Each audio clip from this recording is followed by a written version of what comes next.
One at a time, and we'll get the job done. Y'all know what to say. On three. 1, 2, 3. And the home of the Jets.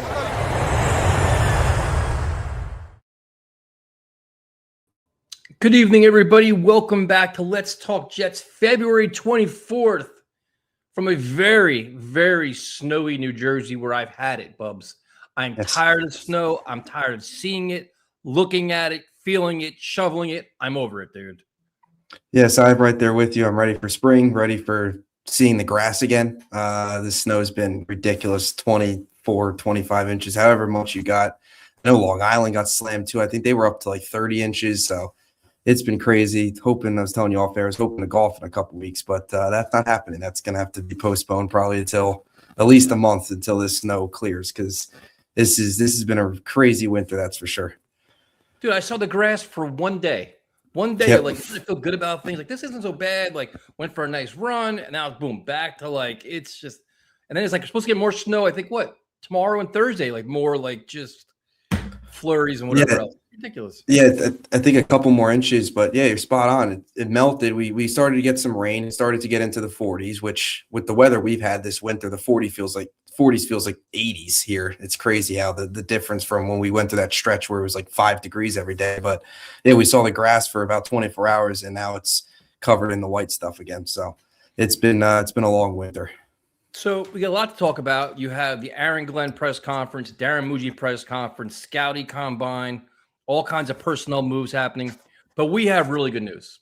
Today was a day that we found out something that no one else in the NFL has but the New York Jets. We have something in our organization that no other organization has. We have a head coach with superpowers.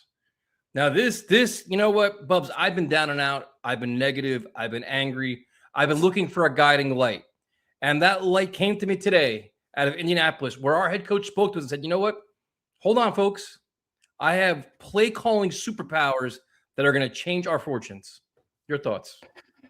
Yes, finally the light at the end of the tunnel, right? We always hear it, the one caller that calls in all the time, that's always a train. Now it's finally the light. It's Glenn's superpower. I didn't expect to walk away from today's press conference with I've seen all the memes and stuff on Twitter now of Glenn dressed up as like a superhero, and it's never a dull moment with this team in terms of the play calling, and that's his superpower. I don't even know if you could consider it that being his strength, because it wasn't like his defenses in Detroit were that elite when he was calling plays.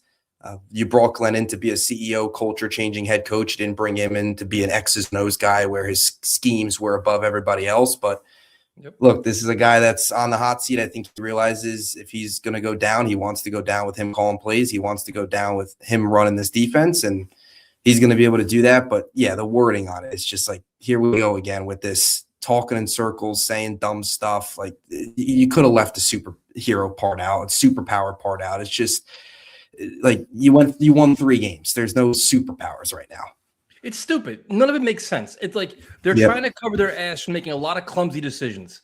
The entire process from the end of the season to today has been so clumsy and awkward and foolish and ridiculous. And now they have their final product, which is fine. But the way they went about it was completely half-assed. Now, I don't believe a word Glenn said today, because at the end of the season, I had to think about it, and the timeline was exactly the way I wanted.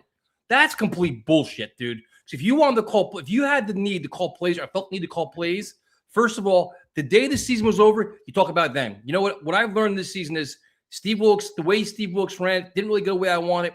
I want to call plays for my defense because I want my players to play my way. Never once did he ever say that. So he's full of shit there. Secondly, conveniently, the whole Wink Martindale, Woody Johnson meeting kind of were in sync of the same little timeline. So that's a lie too. So while he's trying to come off like he's organized, prepared, we know it's not true. Don't lie to us. It's like Pinocchio. Nobody believes those stories. And Wink Martindale, an established defensive coordinator, was willing to not call plays under Aaron Glenn. Are you kidding me? That's ridiculous, dude.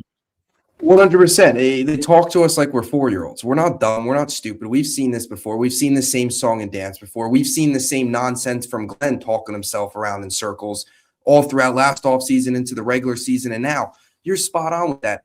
I didn't believe one word that came out of his mouth today from, oh, we knew it was going to be a longer process, but it was all part of the plan. Everything that happened, all part of the plan. Let me just go to the offensive coordinator for a second. So the plan was to hold on to Tanner Engstrand for three weeks and then all of a sudden say, oh, let's fire you, and then go through an offensive coordinator interview process. That first off was demote you. So the plan was to first demote him, and you knew Engstrand wasn't going to want to do that. I wouldn't want to be demoted. I'd say, hey, get me out of here. I want to go somewhere else. So you go through that process where they were walking backwards with that too. 3 weeks into you had the Broncos, who made it to the AFC title game, fired their OC right about the same time the Jets did. The Jets were they had a chance to be ahead of everybody else in the OC search. You waited 3 weeks to do that with Engstrand. So that in itself didn't go as planned. You can't sit here and tell me that was all part of the process, all part of this genius plan that Glenn continues to sell us. And the whole Wink Martindale thing too, and Brian Duker, right? This is where it's even more of a circus. You can't sit here and tell me that Wink Martindale was even willing to get onto that plane to fly to Jersey to interview a second time knowing he wasn't going to call plays. There's no chance. He wouldn't even have accepted the first interview if he wasn't going to call plays. That's not who Wink Martindale is. He's coming in here to call plays. It's his way or the highway. That's always how Wink is. He's got that type of personality. We saw that, like, sometimes that personality has actually hurt him in his NFL career, where it's like it's my way or no way. There's no chance he was coming here taking a second interview, knowing that Glenn was going to call the plays. It smells like a Woody Johnson decision. Smells like Woody Johnson getting his hand on something, and smells like Aaron Glenn has no clue what he's doing. And then you're going to say the plan then is, okay, you talk so highly of Brian Duker, why didn't you interview him in your first 8 candidates then? If you were that high on him, why did you have Wink in the building that Sunday afternoon? And then the next day, Brian Duker is getting a virtual interview, and you hire him the very next day. It was one Zoom interview with Duker, and they hired him. That's not a part of the process. That's no plan. That's just a coach who's lost, an owner who's meddling. That's where we're at with this. There was no foundation to this offseason. None. Nope. It's why we were sitting here 2 weeks ago still without a clue of who the offensive coordinator is. I mean, people were talking about the schedule getting released in May. Were we going to have an OC by May? That was a serious question. The same thing with DC as well. You get a senior bowl, dude. A senior bowl, no coaching staff in place. It was a train wreck from the start, and I can't stand this process. If that's your process, then we're winning 3 games next year, because that process is a complete train wreck. From the day the season ended, you also had more time. You fired Wilkes with 3 games left in the season. You had 3 extra weeks. That's when they started to talk to Wink, because they were allowed to, because he obviously wasn't in the NFL. He was over in college. I didn't buy a second of it. And I'm just, look, he's not going to sit there and bash Woody. I get that. And I'm not trying to sit here and say, oh, I want Glenn to go up there and talk about Woody like he's this terrible owner. He's not going to do that. You're not going to say that about your boss. But I cringe when he talks about Woody and defends him. He goes like an extra mile to defend him. It's so weird. Like, other coaches actually haven't done that. There's something about Glenn. He always goes a little bit further to have to mention Woody, to talk highly of Woody. Any chance he gets, he brings up Woody as this great owner. I mean, even at the end of the season, he's like, oh, me, Woody, Mougey, we're all going to get in a room. We're going to figure this thing out. I'm like, geez, he thought that was a flex. That's scary. Those 3 talking football in a room, that's a disaster. I wish I was a fly on the wall in that room. I mean, you get what I'm saying, though? It's like he talks about Woody like he's this football genius. Because you don't have to bash him, but can we stop with the Woody support all the time? The Jets are so insecure as an organization and so worried about the public backlash and all the strays they've been taking. Cameron Jordan yesterday, a couple of days ago, they're so worried about the media narrative. that they go above and beyond to try to offset it. Oh, this isn't true. This isn't true. This like Aaron Glenn said himself, I got to win games. That's it. Just worry about winning games, dude, because the more you talk, the less we believe you. And I knew it, dude. I knew the way that they handled the whole coaching thing was awful, and they couldn't talk their way out of it. And he tried really hard today. I found it comical. I'm like, this is just, it's ridiculous, dude. So I'm like, all right, you know what? Glenn talked, and it was like, you know what? You just wasted 10 minutes of my life. Fine. You wasted all last year for me too. It's fine. They wasted 17 weeks, or 18 weeks, Mougey talked, and it was interesting because he does a really good job of not saying a lot. And right now it's smokescreen season where you're not going to get a lot. Their teams are going to hype up their own players. They want to try to get any kind of leverage and stir up a market. So the Breece Hall thing caught nobody by surprise. What they're going to say is, we want to keep our good players. We want to keep our young players and all of that. Breece Hall, they have another week to get a deal done. If not, they're going to tag him. Fine. Works for me. Because right now we know the Jets are not going to get a deal done with Breece Hall because he wants to test free agency. He'd be out of his ever-loving mind to take a deal now without getting a chance to test the open market, right? Like, why would I get a deal with the Jets? Let's see what the Chiefs are going to offer me or whatever else. So I'm not going to get a deal done. Now it comes down to transition tag or franchise tag. Which route they go. You can make an argument $14 million for 1 year Breece Hall. Maybe not the best value. You can make an argument $11 million makes sense, but a good chance you do transition tag. He's probably going to get a deal somewhere else. But that's the Jets' first point of business, and it starts with Breece Hall, man. Yeah, and it sounds like Mougey and the Jets, and they've said this a lot. There's one look, Mougey, like you said, he does a good job he says a lot without saying a lot. Like, he does a good job of not really saying much at all. It's typical GM speak with Mougey. I think the big takeaway is they want Breece back, and they've said that a lot, that they want him back. And I still believe that if you give Breece the money that he feels he is deserving of and he feels he earns, that he'll be fine and he'll take an extension here and move forward with the Jets. I don't necessarily know if I completely believe that Breece doesn't want to be here. I think if you pay him, he'll stay here. But in terms of the transition tag, I think it's interesting because the one problem and the one concern that the Jets have is they have the right of first refusal, but if they lose him, you don't get the comp pick for him. And I think most of us Jet fans would agree, the one thing you can't do, whether or not you want Breece back, whether you don't want him back, whether you think the franchise tag's the right move, whatever you feel is best for Breece, I think we can all agree, don't lose him for nothing, whether it's a tag and trade, or if you're going to transition tag him, that means like you've got to, you essentially are, and Samini did a good job actually posting this the other day, you're essentially letting the other team do the heavy lifting with the transition tag, where they kind of set the bar and you say, okay, we'll match it, we're not going to match it. But you do run the risk if you don't match it, you don't match the offer sheet, then he goes to another team and you don't get nothing for him and you don't get a comp pick. That's the risk you run, as opposed to a typical tag and trade where if you can't work out a deal, then you could just trade him and you get value for him. That's the first question is this. What is the true market value of Breece Hall? Because what he thinks he is and what he is probably two different things. You also got to think about, there's a lot of other very good free agent running backs out there that are available without trading for him, right? And you also have the draft of Jeremiah Love there. So you have plenty of other options minus Breece Hall. So if he has some ludicrous, like I want to be paid like a top 5 running back, you just saw Javonte Williams' contract was $8 million a year. If Breece wants 14, I'd rather pay 8. I'd rather pay 10. Cap space matters. If you have an abundance of cap space, you don't just spend it haphazardly. Like, I personally don't think that Breece Hall's a $14 million a year player. My personal opinion. I don't think he is. Been wrong many times before, so be it. But that's where it's like, is there going to be a market where there's going to be a bidding war for Breece Hall? Is that the case where you want Breece Hall or Isaiah Pacheco? Do you want Breece Hall or, there's other guys out there, Walker, man. Right? It's a good point. I think Breece, like, for me, comfortable paying range would be maybe like 12 million range. I don't think he's going to get 15 personally. Not even just from the Jets, just from another team. I mean, 15, you'd be talking like Derrick Henry range. I don't see that happen. I think Derrick Henry's at 15. I mean, James Cook last year, you mentioned the Javonte contract, that just happened, right? 8 million. James Cook was 11.5. Kyron Williams was 11. I look more that range as what I would be comfortable with and what I think his value could be at. Samini actually kind of put a contract projection out there, something along the lines of, can you do a 3-year 33 or 3 years 33 million, which would be 11 million per year. and then maybe like 20 million guaranteed. That is something I can get on board with. If you go to 12, I can get on board with that. You get up to the 14, 15 range, you're talking like Derrick Henry, you're talking like third highest paid running back money. And he's not, I agree with you in terms of that. Like he's not at that point of contract. I feel most comfortable 11, 12 million range. And I feel like the Jets probably do as well. And if Breece is being realistic, that's kind of where he should be valued at, specifically when you look at the Kyron and James Cook contracts in that same ballpark.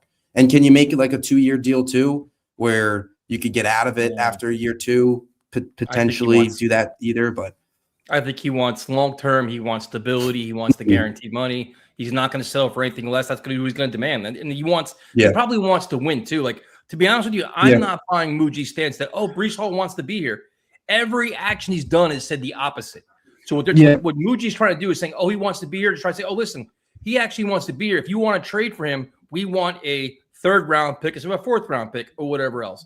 Like a lot of the stuff, the smoke screens is like they're trying to create like, we have this kind of, you've got to up your offer for us. And I don't know, man, like this, to me, Breece Hall doesn't make or break my offense. He doesn't. Like, if you want to keep him, great. If he walks, great. If he walks for nothing, you blew at the trade deadline last year. You got too demanding with your pick. So they got to see how to play it. But I mean, and then the other thing with Breece Hall is he's got to sign his tag. You tag him, like, okay, you tag me. If I don't sign it, then you're sitting and waiting. Does he hold out? Like, is he going to be a disgruntled guy? Like, you know what? You tag me the franchise tag. Will he sign it? Will he hold out? Will he be a pain in the ass? Will it be a distraction? Do you even want to deal with all that? And then while they're going through all that, you still have your Kenneth Walkers and everybody else out there.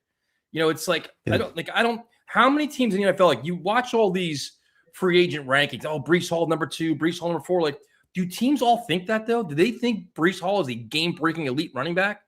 Maybe because they're going to be like, we have a better offense, a better quarterback, he'll be healthy. Is that what they're banking on? Yeah, I'd assume that's probably what most are banking on what he did this past season, because he was solid this past season, right at over 1,000 yards. Some of his yards over expected numbers. 1,000 yards doesn't mean anything, dude. It doesn't. No, I know, but I think a lot. He's been inconsistent the whole goddamn time. For every flash we saw, how many times did he fumble, drop a pass, or look slow? Not breaking tackles, falling down, not hitting the right hole. Is it like we could blame a lot of things on bad quarterback play and everything else? Yes, well, that's why. No, yeah, I agree. I mean, there's like Breece, I think specifically 2024, I thought the burst wasn't there when he was a lot of times he'd hit the line of scrimmage and kind of just fall down. I agree with that. But I do think a lot of people around the league, a lot of teams around the league, you're going to look at Breece potentially and see the offense around him too, the lack of getting him involved as a receiver, the lack of quarterback play, the overall coaching. Like, I do think people would look at that, see his production in that, and then hope that and believe that their offense is better suited for him, that they'd get more out of him. Because I do think most people would agree that they should use Breece Hall more as a receiver. They don't do that enough. I think a lot of teams could see that and say they haven't used him enough as a receiver. The run concepts are a little bit too vanilla. I mean, how many times this year do we see 2 Angstrom? They go horizontal on 4th down as opposed to, or in some of these situations, as opposed to just going up the middle or whatever the case may be. But that's where I think a lot of teams would view that is in our offense, better quarterback play, better play calling, using him more as a receiver, you get more out of him. Yeah, I could see that potentially. But even as a receiver, there's times he was disappointing too, where it's like you didn't see him breaking tackles, doing things. Like he has those 1 or 2 plays, like, that's the old Breece. That old Breece wasn't there a lot. And I think honestly, a lot of times the losing caught up to him, the tanking and everything else. He just got defeated and was like, you know what? He's just going with the flow here and not being part of the answers, but part of the problem. And that's another thing where it's like, is he, when Harrison Phillips talked about the culture of players in the locker room, shit like that, Breece Hall is one of the first guys I thought about. Literally.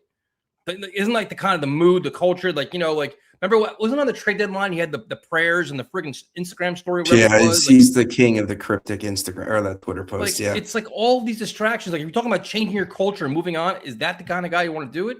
Or do you say, you know what, if he starts playing winning football and plays with a better quarterback, his whole attitude will change and be a bigger contributor?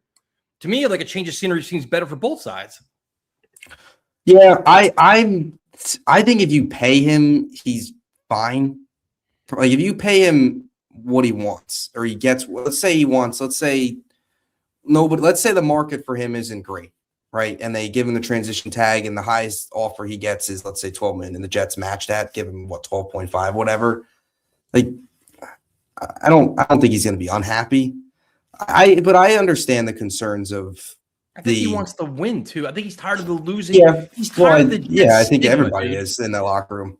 But that's part of your problem is when you have guys that become part of that losing culture. The way you change it is moving on from them. So, okay, listen, we need a new attitude, a new mindset here. Braylon Allen's coming back. You know, you have Isaiah Davis. Those are both contributors. Go draft somebody or sign somebody else. Go get your Isaiah Pacheco or somebody else and move on and figure it out.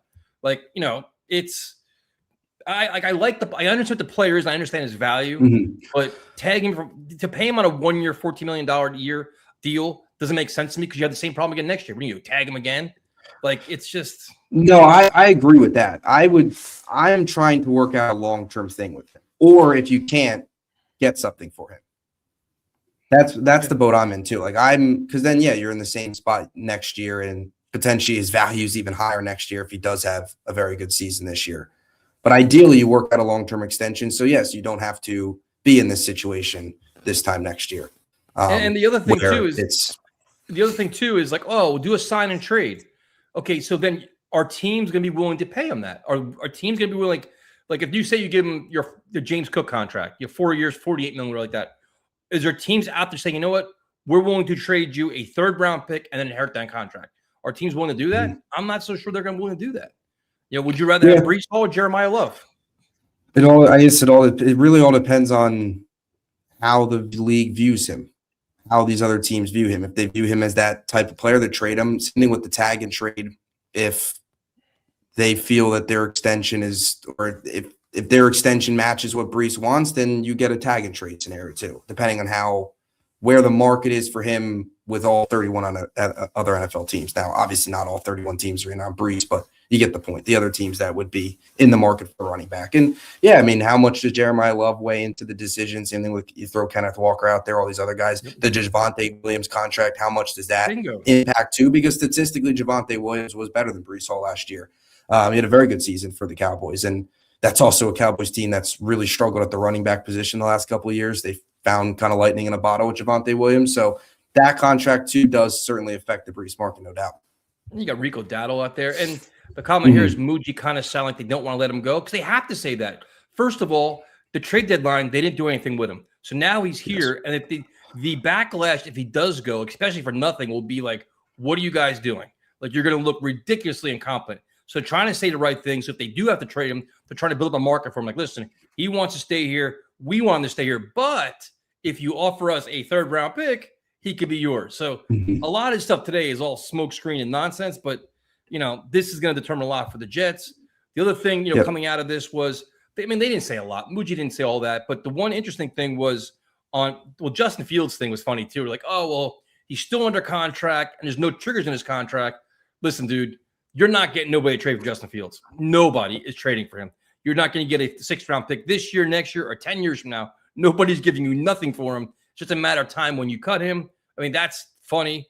But the other interesting thing was Will McDonald, where he mentioned, you know what, we like Will McDonald. They may pick up his 5th-year option, which to me is very interesting because $15 million for a very inconsistent player.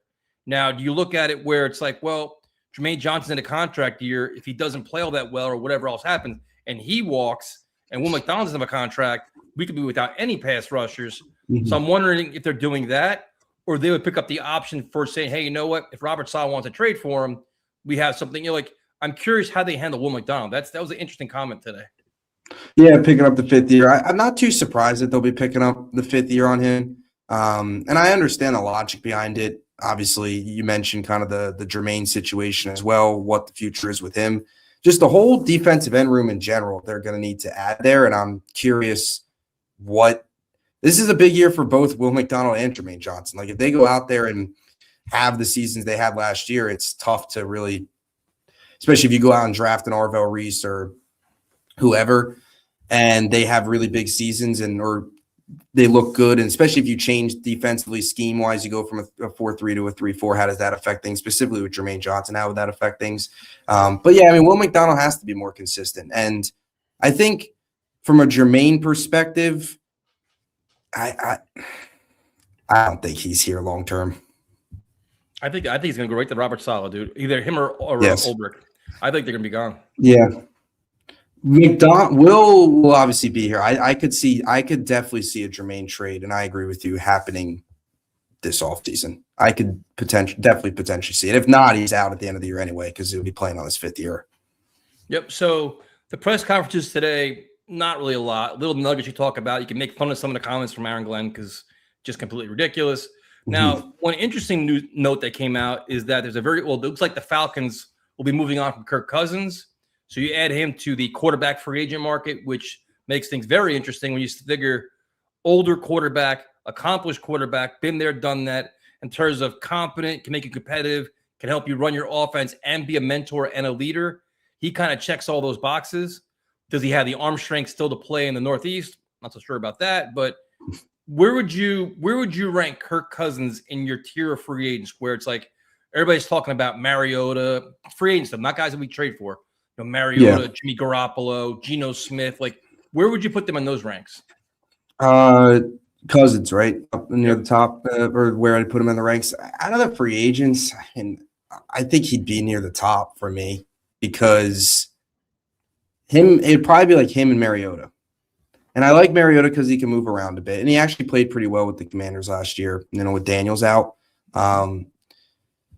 Cousins wasn't bad last season. Like, you look at his numbers and the way he played, they actually won some games with him. He was pretty solid. He is another year older, and it will be another year removed from the Achilles. I think he'll be 38 when the season begins. Yep. I'm not opposed to Kirk at all. I mean, if he can go out there and give what he gave to the Falcons during his stretch of starts last season, I think he had 10 touchdowns in his 10 total games. If you stretch that across a 17-game slate or whatever the Jets need him to do, he's a solid game-managing quarterback that if he can throw you 19 touchdowns, 20 touchdowns, and limit the turnovers, and which I know he had the interception issue 2024. I think he threw like 16 picks, but I like Kirk. I don't mind Kirk, honestly. Out of the free agent options, him and Mariota are up there. I still personally, Brissett would be my number one overall. Obviously not a free agent, but so if you're going to go like the veteran route, Kirk Cousins would be near there. Okay. The top. So Kirk Cousins,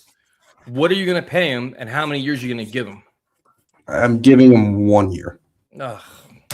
Probably. Why would he take that? Maybe a 2-year deal. I guess 2 years would probably make more sense, because then you'd have him under contract next year too. Yeah. So what are you paying? And then for whatever rookie you take, I think his market value, I think is what right now. He's in the midst of a 4-year 180. I think could you get him for like 2 for, I don't know, is it 5 per year? Maybe. How much you gonna pay him? Is it what, 2 for 10? 10 across 2? I don't know. What's his per year now is what, 33, I think. Right. Or 24 now. Probably be what, 20 million? Probably more than that, man. 20 million per. Yeah, he's gonna probably get 25 to 30 million a year. And yeah, because I think he's making, because it's what, a 180 over 4 now, which is, I think, that's up near like 45, I think. So yeah, you're probably looking at 15, so you're going to pay like 20 plus, willing, 20 plus. As a rebuilding New York Jets team that's looking for a bridge quarterback, are you going to pay a 37-year-old Kirk Cousins with questionable arm strength to play in the Northeast $30 million a year for 2 years? Because keep in mind, Kirk Cousins is like an NFL Hall of Famer when it comes to contracts. The guy worked the franchise tag well. He milks every dollar out of you. So he's not coming for cheap, not coming for a discount, and it's his last contract in the NFL. Are you willing to pay him that? Or say, okay, listen, we know what he is, but in terms like, you can get Marcus Mariota, who's 5 years younger, for a lot cheaper, and maybe go Marcus Mariota and somebody else with him, Tyrod Taylor, whoever else. Maybe somebody better than Tyrod Taylor. But Kirk Cousins makes sense until you look at the dollars and cents and everything else, and it may not. And the other thing is, who is there going to be a market for him? Will it be the Vikings? Will it be the Steelers? Will it be somebody else that will be competing with him? But I'm not so sure, dude. And again, I know that he's blown us off twice, but the Jets are probably one of 3 teams that'll offer him a contract to be a starter. Yeah. But that money could be huge, dude. And where you're at right now may not make that sense, dude. Yeah, no, I agree. I understand that aspect of it. And I think you look at Mariota, his previous AAV, I think with Washington was like 8 million. I believe it was in that range. So under 10, you could probably get Mariota for, geez, 4 or 5, much cheaper than 6, maybe at most. Probably under 5, probably like 4.7, 4.8 AAV in terms of for Mariota. And then you go down the list, like you could probably get Trubisky for around the same too. I think Trubisky was only making about like 2 with the Bills. Yeah, but I think Mariota will want more because, listen, I'm coming here to start for your team. Yeah. But if you give him 12, 15, I don't even care. But he's also younger. But it's also the most important thing is I want all these contracts to be at least 2 years because you want to have your bridge this year, but also as you get your young quarterback next year, they can either play, like just say the Jets get say you get Mariota and Tommy DeVito this year, and then you draft somebody. Next year, you have Mariota here. So if you draft whoever, Arch Manning, whoever, he can start the season, and then you can transition over to your other guy. My bridge quarterback, I'd like ideally be 2 years. That's why for me, Kirk Cousins would be out. I don't pay Kirk Cousins $30 million next year, where in the perfect world, he's only playing half the year as your rookie starts playing. So it's kind of financial maneuvering there that makes this interesting. And the other thing, too, is you look at, if you don't go that route, do you go the trade route, which – there's a lot of options out there, but are they truly out there? For example, Mac Jones, everybody's talking about Mac Jones. He's the he's a perfect cheap insurance policy for the 49ers. If you want to get him, you're going to pay dearly to get him. Davis Mills, everyone's talking about Davis Mills. He's the perfect insurance policy for the Houston Texans. Why would you give him up? Jacoby Brissett, if they cut Kyler Murray, Jacoby Brissett's your starter. That's not going to happen. So the trades all make sense. Like, oh, just go do that. But are they even realistic? Can they even happen? Unless you want to blow away a team with really high compensation, which the Jets probably don't want to do that either. Yeah, even when you look at the whole Mac Jones thing too, like and same, or even the Jacoby Brissett situation rather, why would they deal him potentially too when he might be their starter next season, depending on what happens with Kyler Murray? So that's another thing to throw into the mix. And same thing, like you said, with the 2 examples in San Fran, and then same goes for, what was the other example? The Mac Jones and Mac Jones, Davis Mills. Yes, Davis Mills, who at times actually looked better than Stroud. And then Brissett, Brissett would still be my top option, but the more and more time goes on, the more and more you could see a world where I think if they're going to sign somebody, it'd probably be Malik Willis. And if they don't, I could very well see them rolling with Brissett, which in that situation, they're not going to trade him, especially with the Kyler Murray situation. So it's tough. And that's where you get to more of you could even potentially look at like your younger veteran options, like the Tanner McKees of the world. And then that's where you get to the cheaper versions of like the Jimmy G's, Marcus Mariotas of the world. The Jimmy G's, Mitch Trubisky's, those guys. To me, Tanner McKee is much different than all of them because Tanner McKee has done next to nothing in the NFL. Yeah. But you're paying on his reputation as being a great leader, locker room guy, all that, and his potential. But then to me, it's like if you trade Tanner McKee, his contract is cheap. I think it's less than $2 million this year.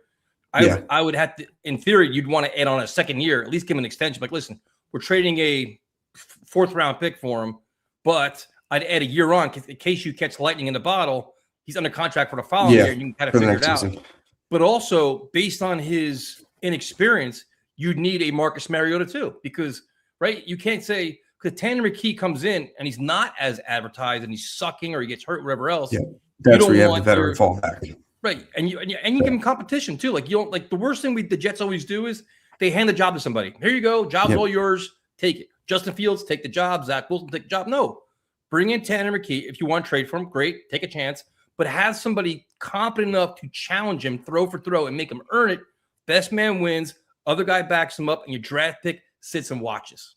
That would be the perfect world for me. Yeah, no, I agree. It's the Giants path. Bring in the 2 veterans. And I like the potential idea of like if you're going to go the veteran, younger quarterback and then a rookie, right? Let's say Mariota, McKee being younger, and then you draft somebody, whoever that might be. I'd even throw Sam Howell in the mix too, not trade, but free agency. You could probably get him for cheap too. That could be like your younger, still think he's only like 25. That could be your younger Tanner McKee option type quarterback. And then a Trubisky, Jimmy G. Pickett, Mariota, whoever, Kirk Cousins, right?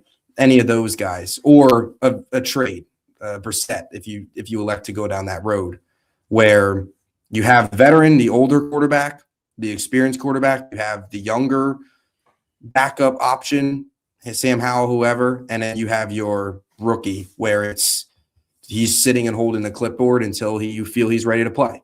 Because you're spot on. You can't put yourself in a situation where, like, hypothetically, it's like Tyrod and a backup. The Jets would do that too, where it's Tyrod and a rookie, where Tyrod gets hurt halfway through first game and Ty Simpson's out there now in game number 1 when you plan on playing him in week 12.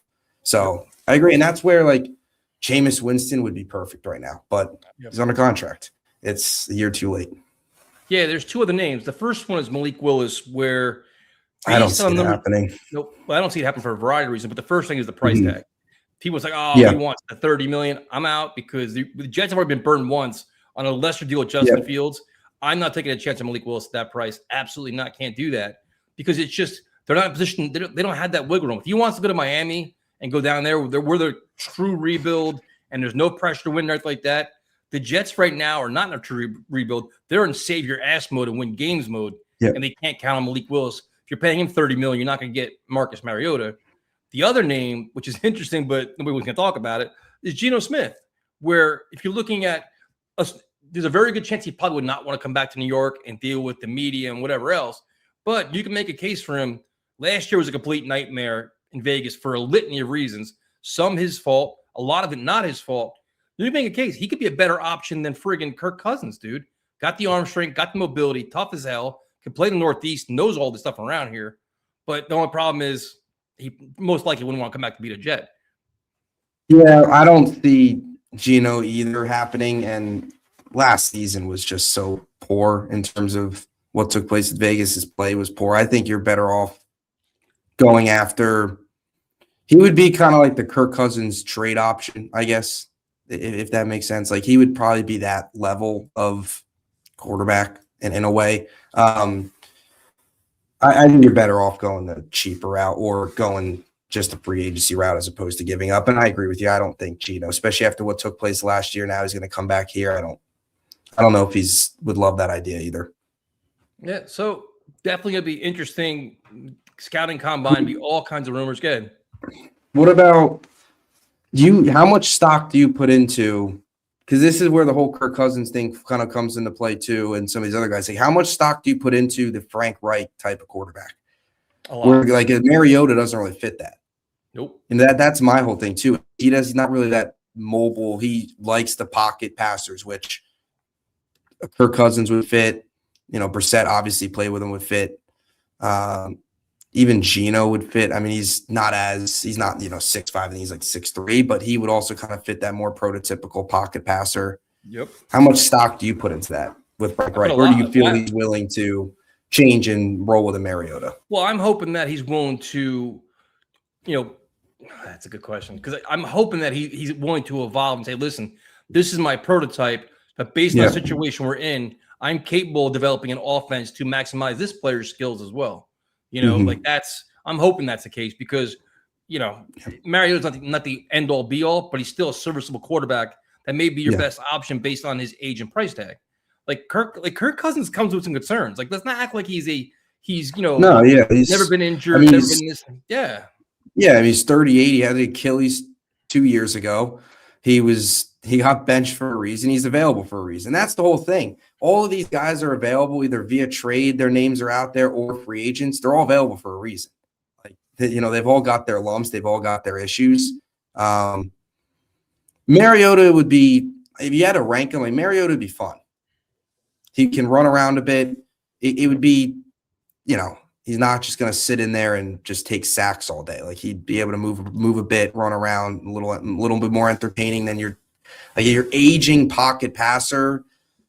If, like, Kirk Cousins just comes here and just struggles, it's going to be bad, because those are your just guys that expensive bad, and those guys, they can't move. Like, I've always said it's good to have a backup that can move a bit, which I do like, but does that fit what Frank Reich wants? That's the whole question. And the other thing too, it's like, what's the criteria for your quarterback? At this point where the Jets are at, it just be serviceable. Be able to get in and out of the huddle, right? Run the offense, spread the ball around, and don't throw 3 interceptions a game. Like, just be competitive. Be competent. That's all we're really asking for. And a lot of these guys check that box. There is no slam dunk franchise quarterback out there. No free agent, at least. Maybe you draft somebody, but it's slim pickings, and you're trying to find the lesser of all evils here at some point, at the right price, at the right age, and that actually fits Frank Reich's vision, and Bill Musgrave, which and I know like Derek Carr has been mentioned and Mitch Trubisky. Derek Carr seems like he wants to go to a winning organization, take the Jets out of that. Mitch Trubisky, I mean, he checks the boxes too, unfortunately. Yeah, the funny part with Derek Carr saying that though is which team with Derek Carr starting at quarterback is going into the season with Super Bowl expectations. I did find that quote funny because they does rule the Jets out, but I also think if Derek Carr's your starter, you're probably not talking Super Bowl in the summer. But I don't want Carr either. The contract plus his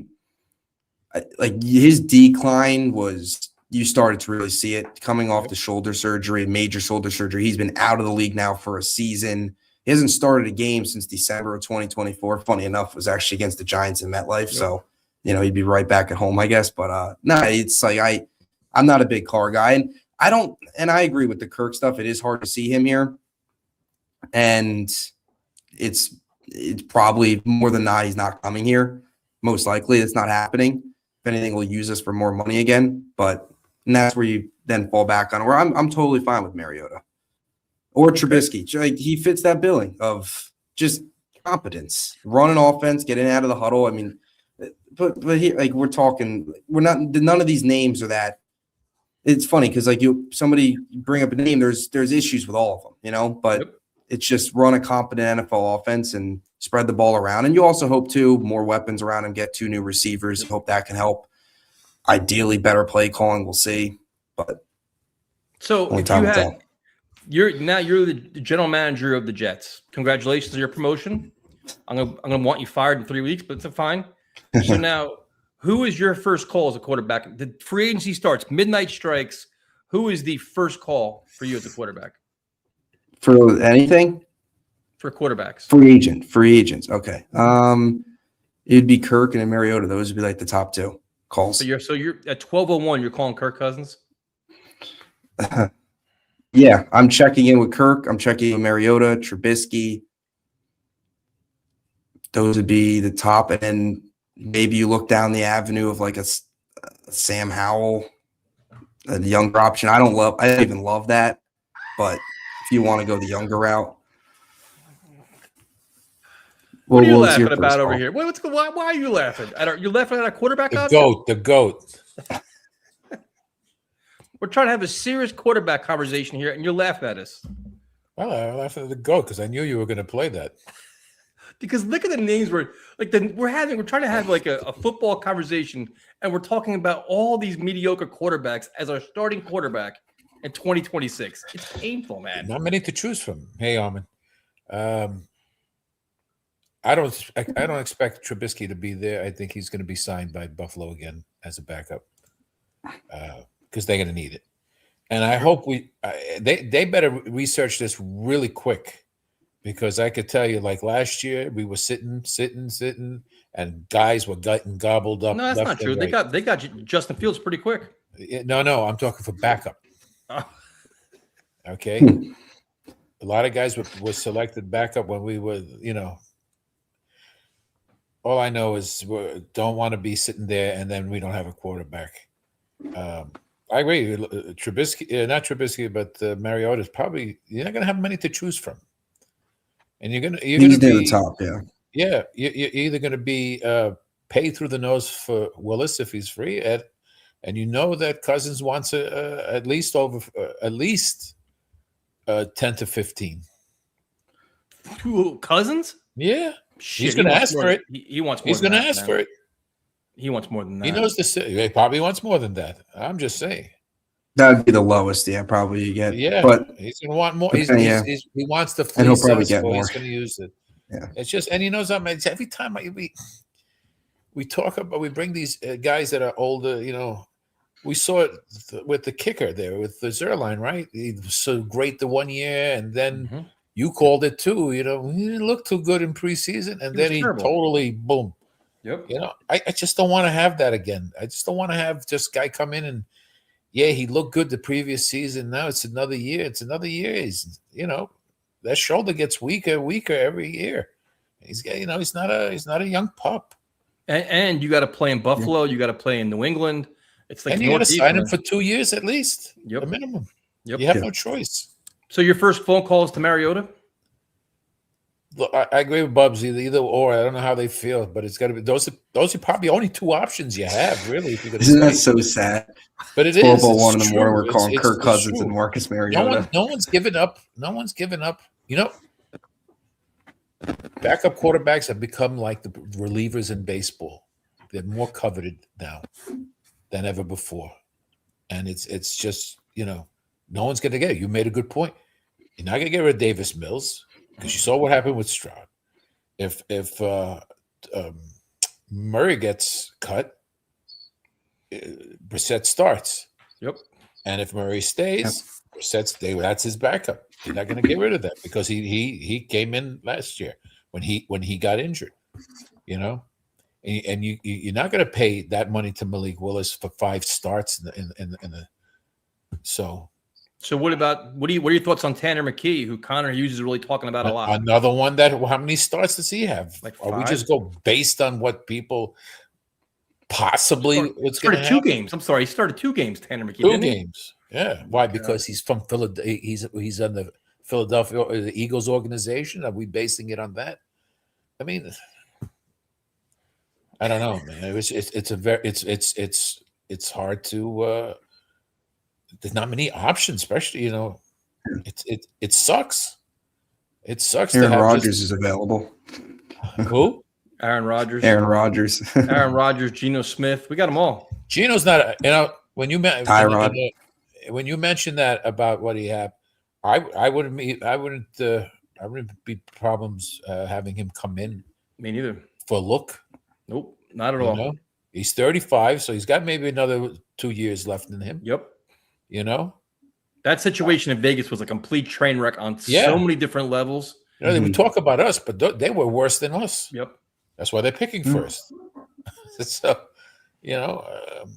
But he's the equivalent of Jameis Winston in many ways. I think Jameis Winston is a much better leader, a more personable, like a more fun guy to be around in humor. But Geno, he'll sling it. He can throw it. He can run. He can do a lot of things.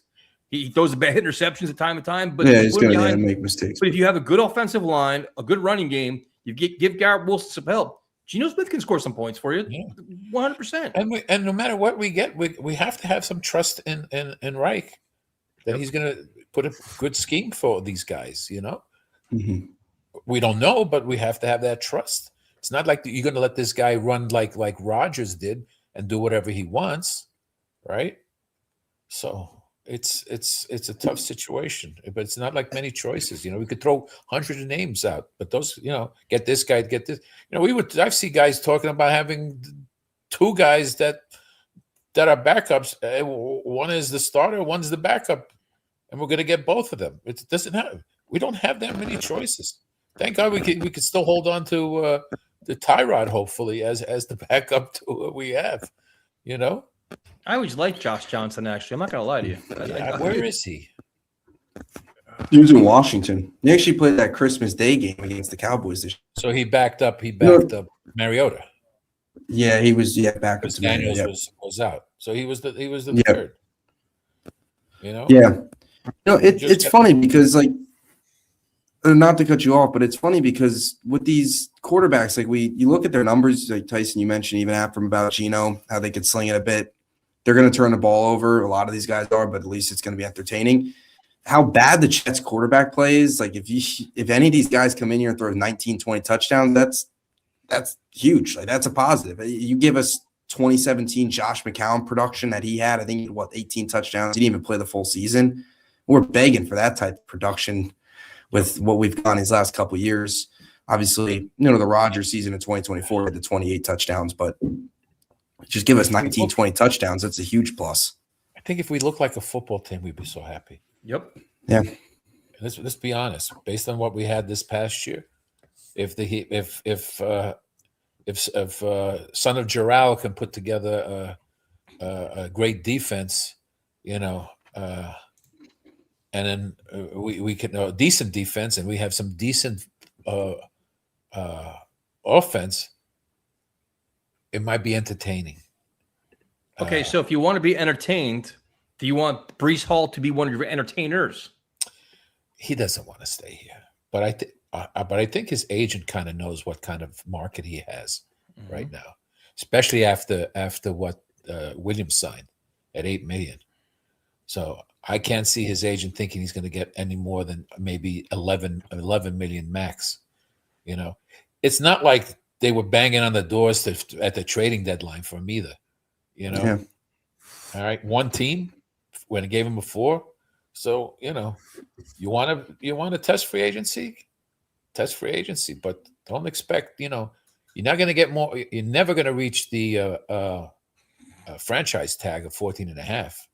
No, I don't think so either. Okay, so take that out of your head.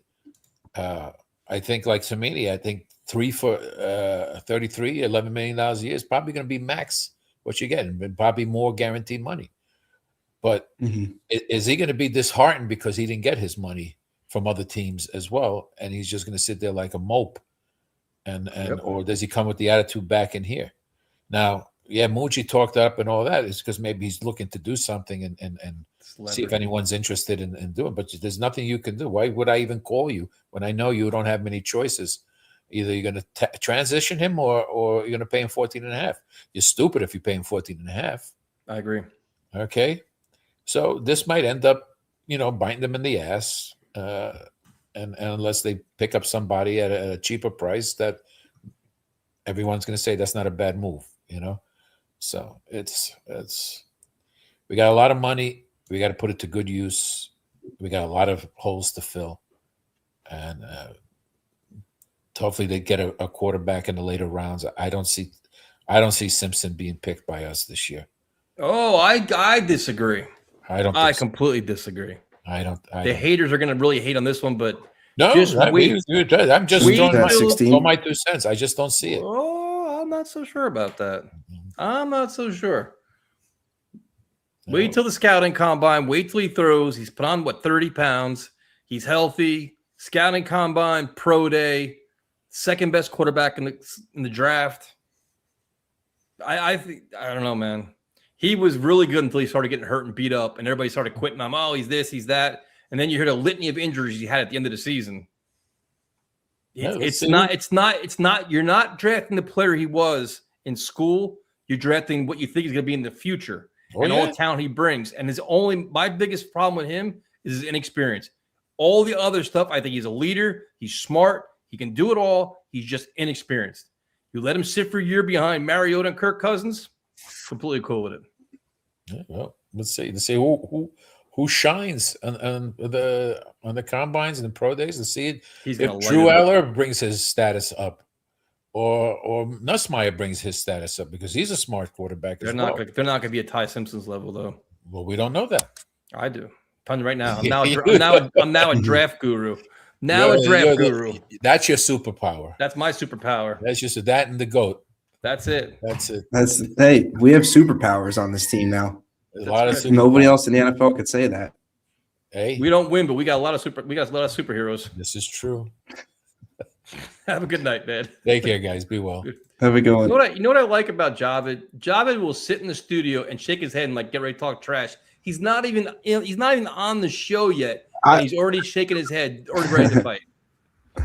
Oh, I didn't know. Honestly, I didn't know you were looking at me. I thought you were focusing on. See how he's all demonstrative already. He's like, he's all mad already. I wasn't mad. I actually was agreeing with you. What? Yeah, well, that current moment of shaking my head was disagreeing that Nussmeier or Aller could get to Simpson. I was agreeing with you. So you think that Simpson can really elevate his stock over the next week? Potentially. I mean, I'll be honest. There was a point during the college football season where, and I'm not gonna present myself as a draft guru or a film breaker down. I just watched Alabama games and I watched Indiana games. Yep. And there was a point where I was looking at it and I was thinking, I'd rather have Ty Simpson than Mendoza. And obviously Simpson gets hurt and he starts playing poorly. And part of me still can't let go of like that feeling I had watching him in the earlier games, because I do think there are a lot of things with Simpson that you typically don't see on a typical Alabama team, or in terms of My superpower is getting triggered by Tyson. Honestly, that's my superpower. But I think I like Simpson. I just don't see it happening because I don't think he'll make it to 16. I think 16 is an obvious spot where if there's a team, even if there's a team behind us, like that's an obvious spot that teams will be looking to trade above, right? And so I think unless you're prepared, and also to me, I guess the question is this: if you're prepared to take a QB at 16, should you be prepared to take him at 2? I don't think we'll take him at 2. No. But I think the question, I mean, 16 is enough of a commitment that you get, like, you understand the question, right? Yep. And so unless you're willing to trade back from 2, I don't know. I just don't think this is the draft. Like, personally, I just don't think this is the draft. I think you just build up the team as best you can, see if you can survive the year, and if not, then the new GM and head coach are set up to get who they want. Okay, so then are you in the Kirk Cousins market? I don't know.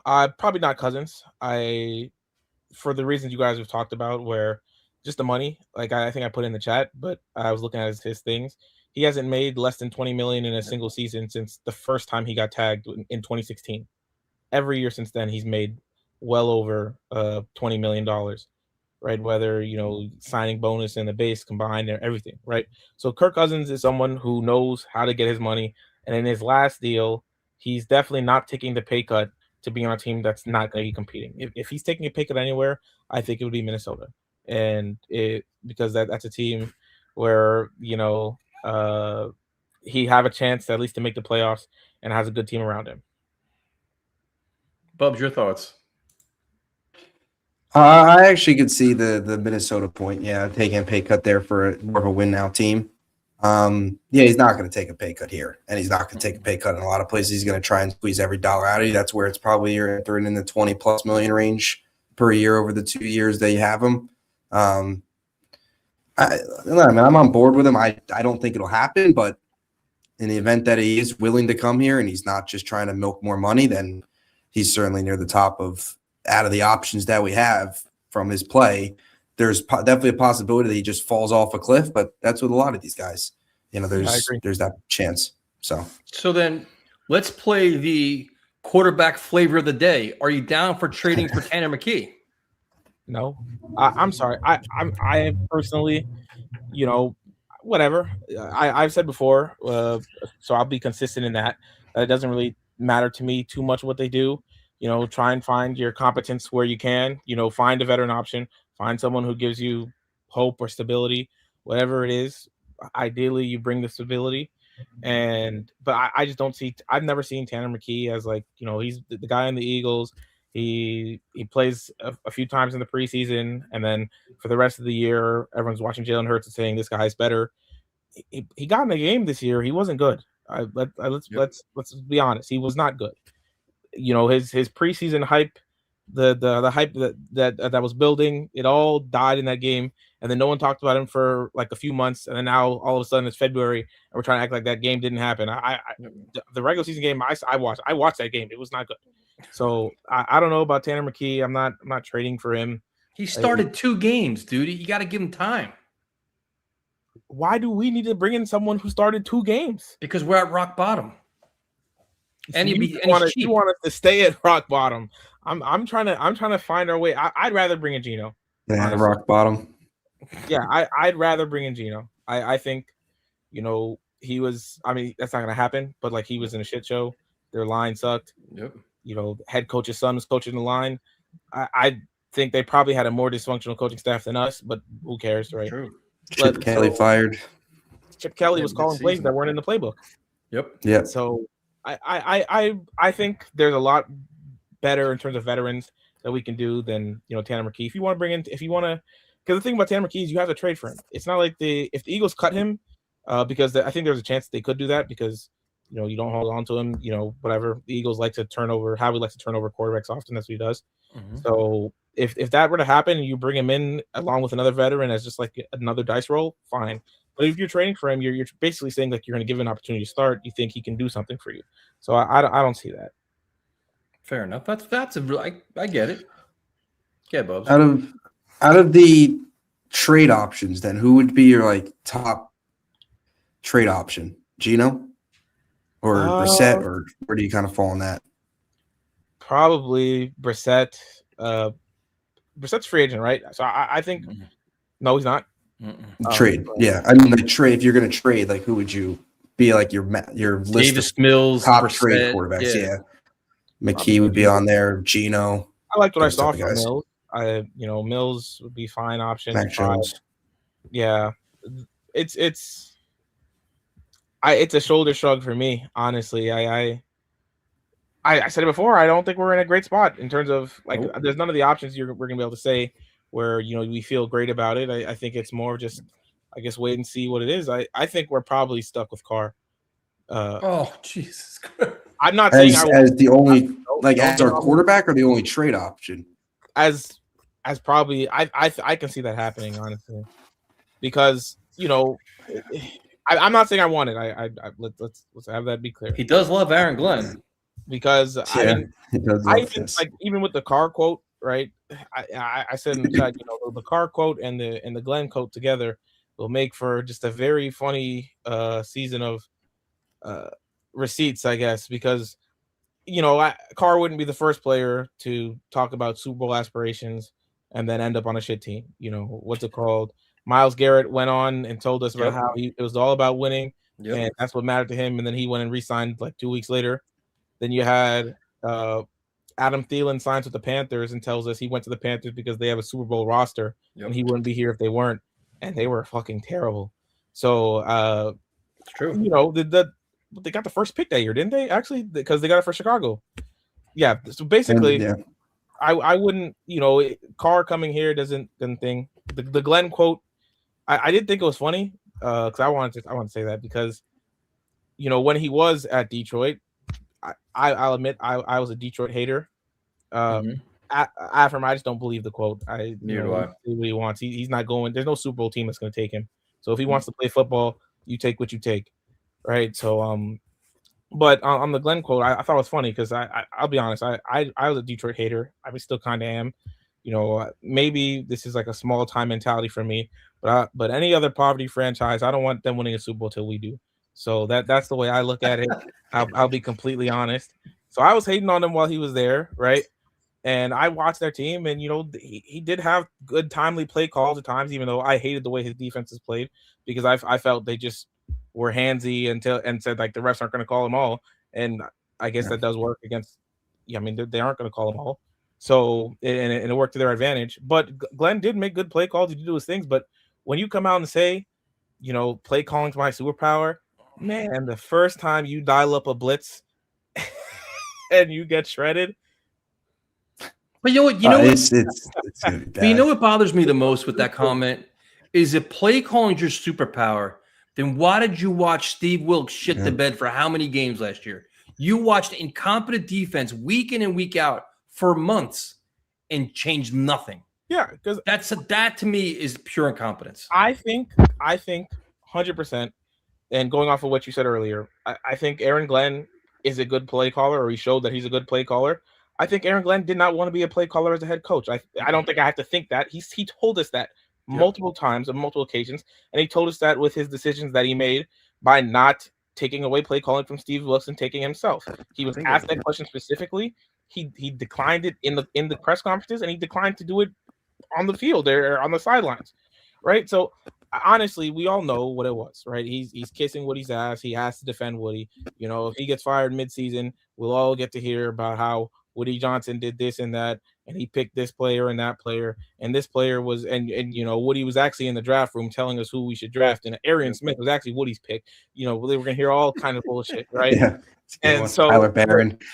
Yeah, so I think it doesn't. To me, I basically took what Glenn said and I just flushed it all because we have to go out there. He had to basically say that he's making decisions himself. He has to do that because even though we all know what it is and he looks like a clown for doing it, we look so much worse if he comes out and says, well, actually I wanted freaking Wink to call the plays, and then Woody said, no, you're calling the plays. Dude, can we be honest? Yeah. I think we know tomorrow there'll be some kind of leak. Wink Martindale's going to say, I was never willing to come to the Jets and not call plays.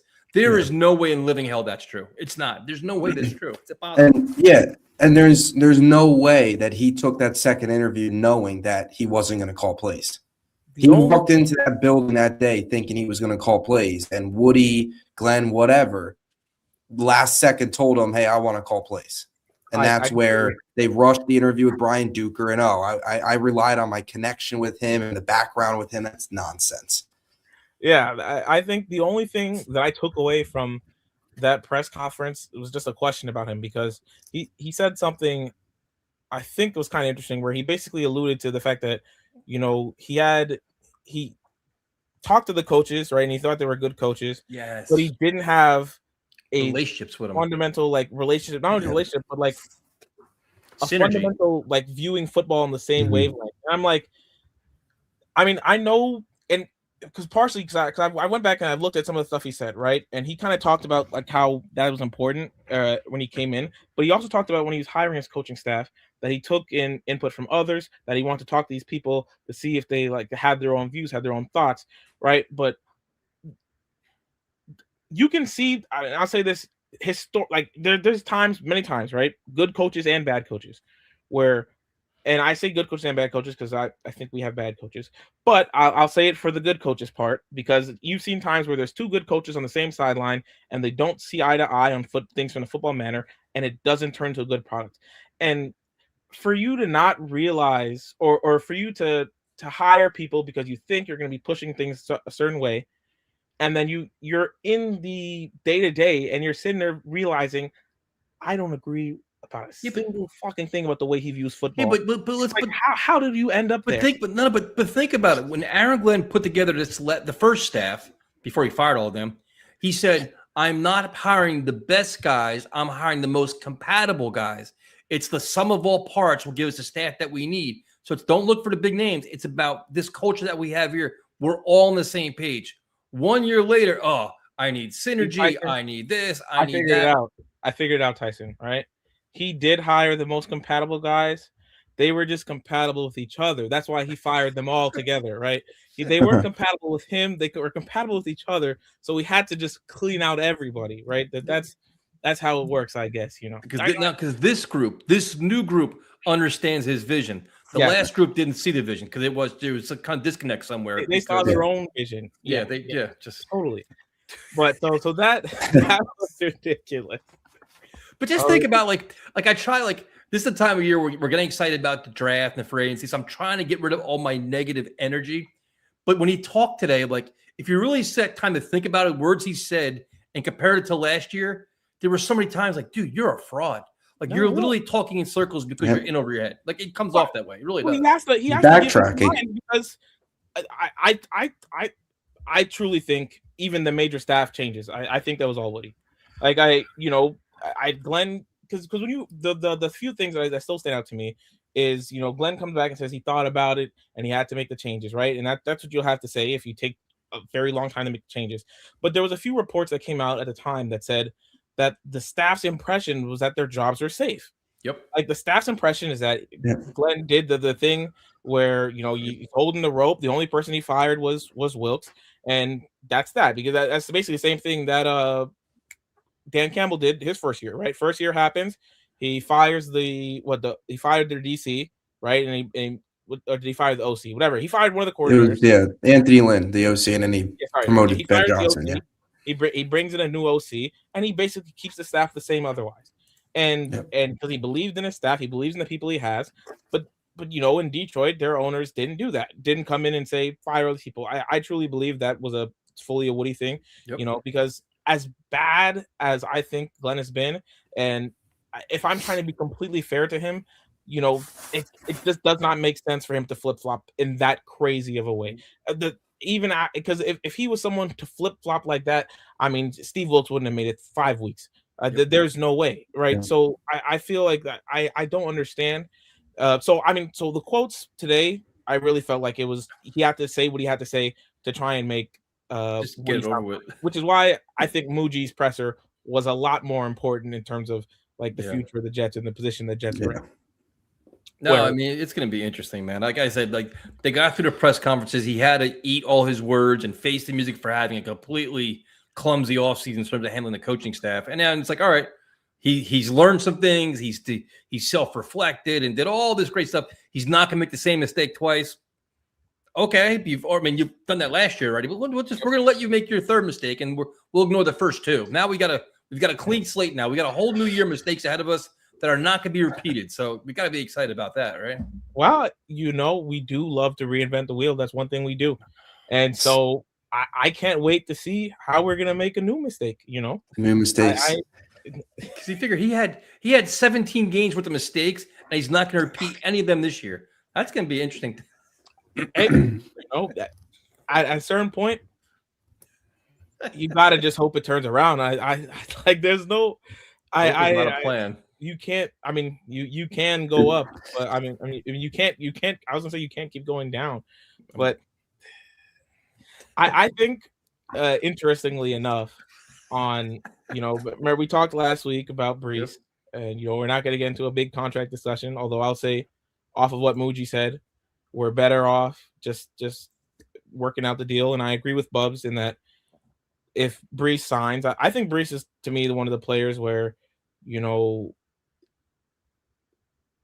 he has ideals and values and stuff, but I think he comes off to me as someone where if he gets his pay, all of a sudden, being somewhere else doesn't really matter as much.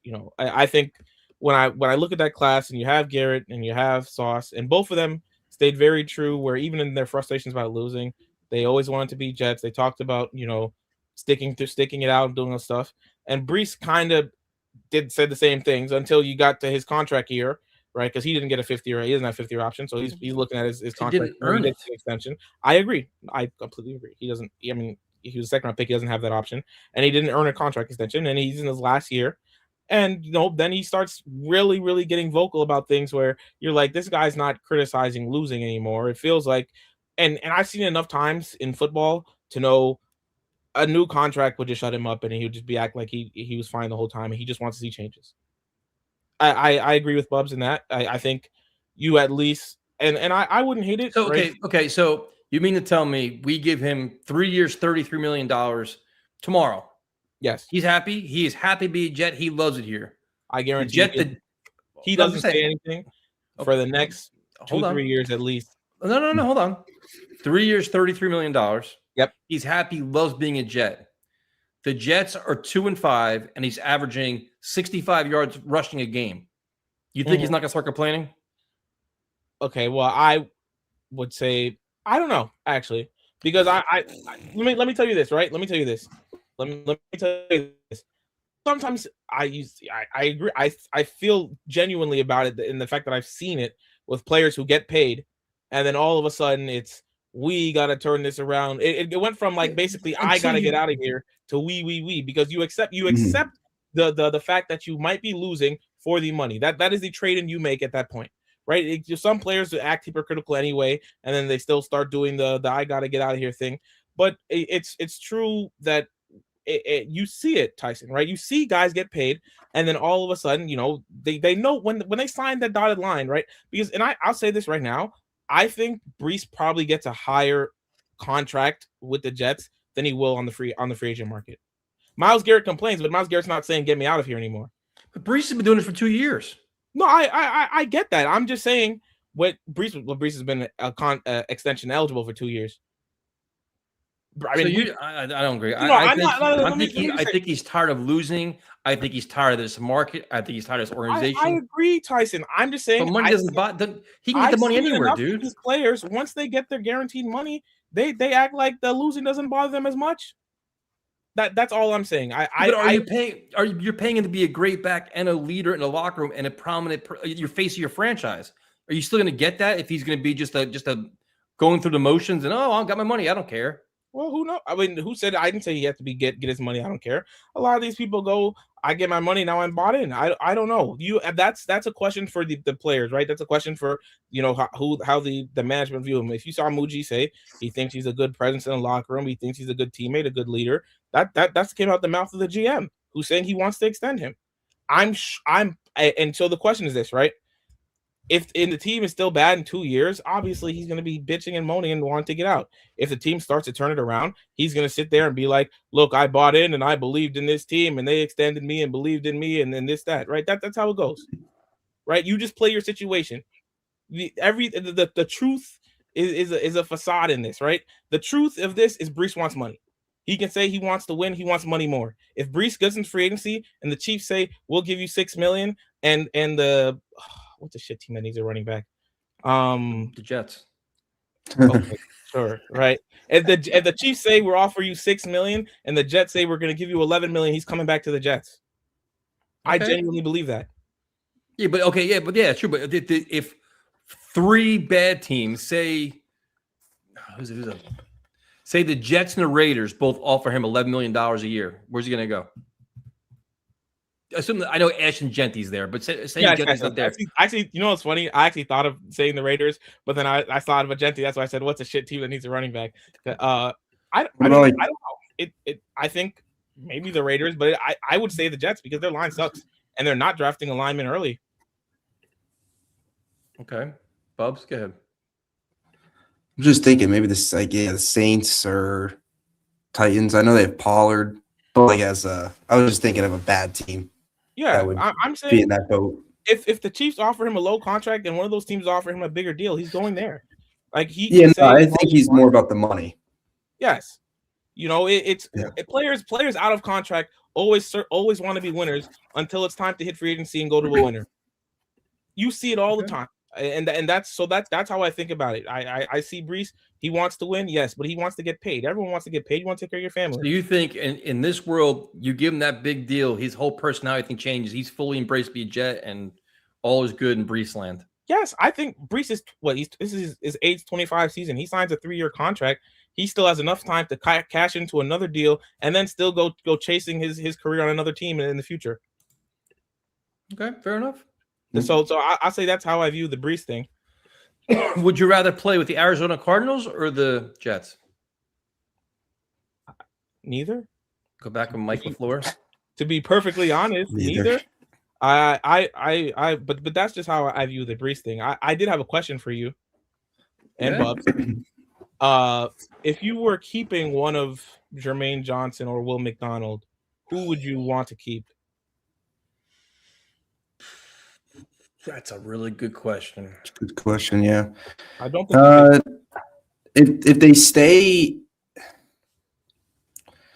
I still think Jermaine at his best is better than Will McDonald because at his best he can be a 7 to 9 sack guy plus good against the run. Will McDonald's never going to be good against the run, but he could be a guy that's going to get you 12, 13 sacks. That at least feels like his ceiling. So it depends. Do you want the situational pass rusher, or you want the 10 or 11 sack terrible against the run, or yes, the 3-down guy? And I think that a lot of that too depends on who they draft. Yeah, So, but also a lot of that's assuming we're going back 2 years of Jermaine Johnson because last year we're writing off a lot of it with bad defense and coming off the injury. So I would say. At his best, Jermaine. I'm taking over McDonald. See, I would lean the other direction, although I agree with you in I agree with you in the fact that obviously Jermaine can play the run and he can play the pass, right? I mean, and he can rush, right?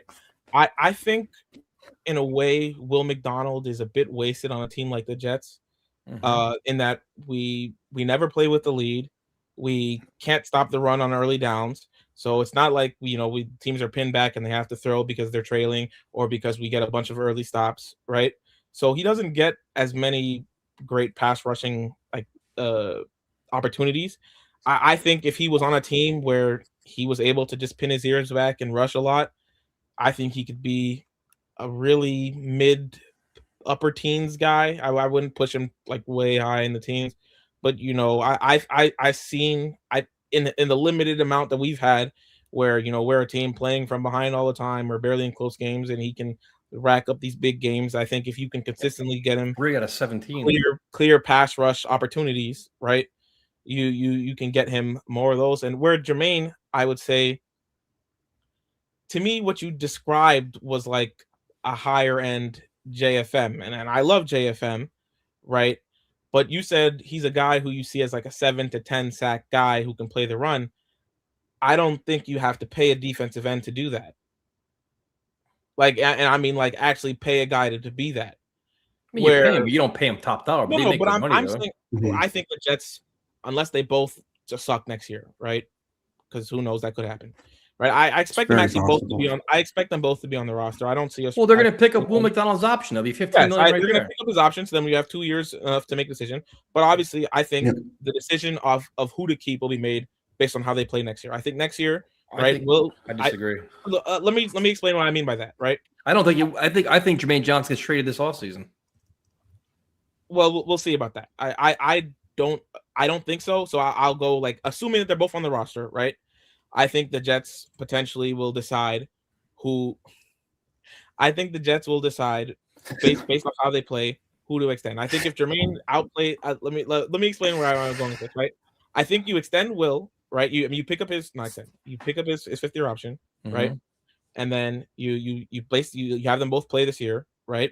And then if Jermaine plays like clearly better than Will, right? You want to pay Jermaine, you then can just trade Will, who's on his fifth year, right? You don't have to trade. You can keep him. He's on his fifth year. You just let him play. Yeah, I mean, but I assume we'll be adding to the room. I don't think I think we'll be actually investing in. I'm assuming one of our top 4 picks will be an edge rusher or some kind of rusher. I mean, you don't know, right? But I think the tea leaves are reading that way unless they surprise us with like a Downs pick, right? I think we'd all agree with that, right? I mean, I don't know. I'm not okay. I'm not gonna. We won't start a Downs conversation right now. But yes, no, I agree with you. I'm saying like 2 seems likely to be an edge rusher. Yeah, I think more than likely edge rusher at 2. Yes. Yeah, so I think you probably end up keeping one of them along with the young guy you end up drafting now. And so where I say that is that if Jermaine, is way better or not, right? I think he goes, right? Or he stays. And then the other, and no, I'm not fumbling. I'm just trying to explain my point. I felt like the setup. This is like a long-winded lawyer kind of point. Like it's like a point of view. I feel like I'm sitting in a chair being lectured, trying to hear this case. I think Will McDonald can bring us something more special than Jermaine can. But the question is that the Will McDonald thing would have to be something where the entire defense is good, because you can't just be an edge rusher specialist, a pass rush specialist, and have success on a shit defense. I felt like that wasn't as bad of a point. I did take a lot of words to get there, so I'm sorry. Bubs, your thoughts on that very long-winded point? Yeah, I mean, it's the Will McDonald in the passing down. Bubs tuned you out, man. He got Bubs just Bubs was listening to me. He's not you, Tyson. He tuned completely out there. He was sitting there watching TV or something. Bubs was listening to me. He's not you. He completely tuned you out. He's like, yeah, I agree. Just like whatever. This is him. He's trying to activate his superpower. No, I mean the Will McDonald not fitting in. I understand that aspect of it. I also think too what plays the role is if they go through a scheme change, like if they switch to a 3-4, I do think that has a big impact, because I don't necessarily know if if Jermaine Johnson necessarily fits that billing of just playing it kind of as like an outside linebacker. So that's where you then get into more of your David Baileys and Arvell Reeses, and your Reuben Baines don't seem as obvious. So I think there's a couple different checkpoints that have to be hit in terms of that, but I think both players right now are, for what you hoped out of them, they were both disappointing last year, rather. But yeah, I think with Jermaine, you hope that it's more of the, he was coming off the Achilles. He was bad though. He was and Will McDonald, he had no juice. I mean, outside the big game against the Browns, his stack totals weren't great. His pressures were down. So, but look, games it felt like they quit. Yeah. No, yeah. I mean, the Dolphins game was terrible. The Jaguars game, as much as Glenn wants to talk about how they stopped the run down 20, they quit in that game too. They got pushed around. No, I mean, against the run, they're awful. Yeah, it was terrible. Backside edges, not even trying it. I'm not running that guy down. No. He ran away from me. Yeah, and then Jermaine, I was bothered by this. Jermaine, I think it was after the Patriots game. After you lose 40, what was it, 45-10, right? I think it was 45-10, 42-10, whatever it was. Could have been like 50, but they missed the kick, and then they, Josh Dobbs. But he posted his tackle for loss on Instagram. It's like he just lost by 30. What are we doing posting a highlight from a 30-point loss on Instagram? Well, the one thing about Jermaine Johnson, too, he portrays a leader, like the captain, and like all this motivational, I'm a culture guy. and he kind of melted with the culture as well the last month of the season. Yeah. I like the things he says, but there was a point of the his- season where he had more energy on Twitter than he did on the field. Yep. Yeah, he always comes across he always sends out those long tweets, or he'll even say "Oh, we got to get this turned around. I feel bad for the fans. The fans feel the fans deserve better." And then there's moments where it's "Oh, look at my tackle for loss. We lost by 32." It's what are we doing? Very Jamal Adams. But Jabba, thank you for calling him. And this was one of your better calls. You only waffled maybe twice, which wasn't too bad. It was just long-winded. It wasn't waffle. I'll be more concise next time for you. He just told us for the last half hour. I have a lot more to say if you like. No. Have a good night, man. I gotta go. Later, dude. How are we going? Bye. So for those asking, we did tonight because yesterday with the snow and everything like that, you had connection problems. I had connection problems. I was losing power. So we switched to tonight. The show I did with Ian, we did at 6:00 there on his channel. So you want to check it out. It's over on that channel. And we talked about quarterbacks for almost an hour and 20 minutes somehow. I don't know how the hell we did that. So that's a little switch. Next week we'll be back. I'm sure we're going to be talking about Ty Simpson and the combine and everything else. So it's going to be a lot of fun. And definitely more quarterback talk, because at that point we'll be less than a week away from free agency open up, or exactly a week really from free agency open up. So that'll be good. It's funny. I actually was I stood right next to, speaking of it, back in June, I was going out to Colorado for a family member's wedding, and I was standing right next to, in the security line at Terminal A of Newark Airport, right next to Jermaine Johnson, because it was right before, it was right at the end of OTAs and a couple days before minicamp. So I assumed he was going out to LA. I was standing right next to him, and figured Did you say hi? No, I didn't say anything. It was the security line of the airport. It wasn't very conducive in the moment. I didn't want to create a scene. All right, so we talked about a lot of situations for the Jets, which are seem like a lot of doom and gloom and a lot of despair and lack of hope. And one of our callers is celebrating a Super Bowl victory, which I can't even fathom or relate to whatsoever. So let's bring on the only champion on this channel, because this is all he knows is winning. What's up, Jose? How you doing, man? Jason, I know you superpower. My superpower? Yeah. What is it? It's fishing. You have to deal with the Jets. Have to deal with dramatic. When the doctor happened, I'm the same thing. Yep. Superpower. How are you? Something. Doing good. How are you? Good. I'm so good. Is what do you have to combine or no? No, I'm sure Woody's busy and he's down in Florida hanging out on the beach and counting his money. Yep. Looking at his free agency board. Yeah. He's right. He's getting his combine list together. Yeah. Nothing good can come of that. Nope. He's checking their Madden ranking. Yeah, he's checking the measurements, the 40 times, the Madden ratings, film breakdowns. God help us. He's never up to any good. Nope. So I was thinking of quarterback. Uh-oh. For the Jets, and Tyson, you're gonna hate me for. I would never hate you, Jose. Bringing this name back up, but you mentioned a tall, statue-like quarterback. Don't say Tim Boyle. What? I thought of one. Joe Flacco. We could do worse. Joe Flacco's been playing his ass off, man. Last year he was awesome. Yeah. He was moving a bit too. Yes, he was. He'd come here though and just turn right back into a statue. He'd literally get hurt in training camp. He'd be out for a year in training camp. He wouldn't make it to. But I just thought I'd throw that. It's not a terrible idea. He played really good football last year.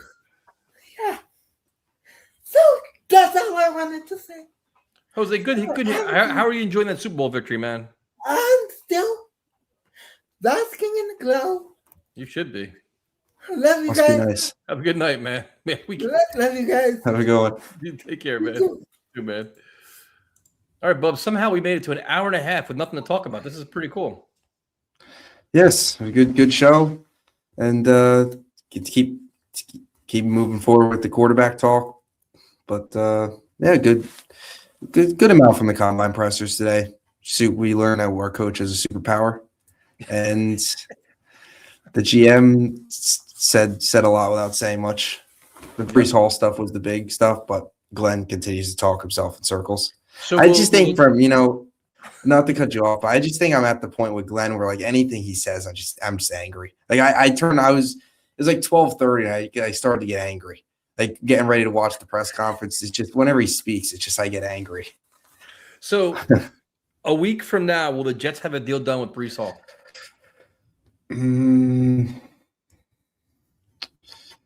Yeah, I'm gonna say yes. Really? You mean like, well, when's the tag? The tag deadline's tag deadline's Monday. Yeah, the 3rd, I think. Or Right? is it the 3rd? So I believe that's Monday, right? I think they have like a week. No, I'm gonna say they. I'm gonna say they tag him. I think it's the 3rd. Yep, it's the 3rd. Yep, 3rd. So, all right. Deadline's the 3rd. So you're saying they're going to tag him. No deal done. Yeah. Okay. I agree. What about you? I completely agree. No deal. He won't sign. He's not going to sign. He's not going to sign the tag. I'm going to say transition. Yeah. I think that'd probably be the smarter option. Yeah, I'm not paying him $14 million for a year. Fuck that. Transition and then get a deal done, or potentially work out a deal. But at that point, that's the risk you take. Is if you lose, and then you get him losing for nothing. Yep. So yeah, I'm gonna go tag. Well, thank you guys for joining us this week. Yeah, 100%. So next year we're going to talk about Breece Hall's tag or no tag, the combine, the Ty Simpson experience, and everything else. So thank you for joining us on a random Tuesday, and we'll see you next week. Champion!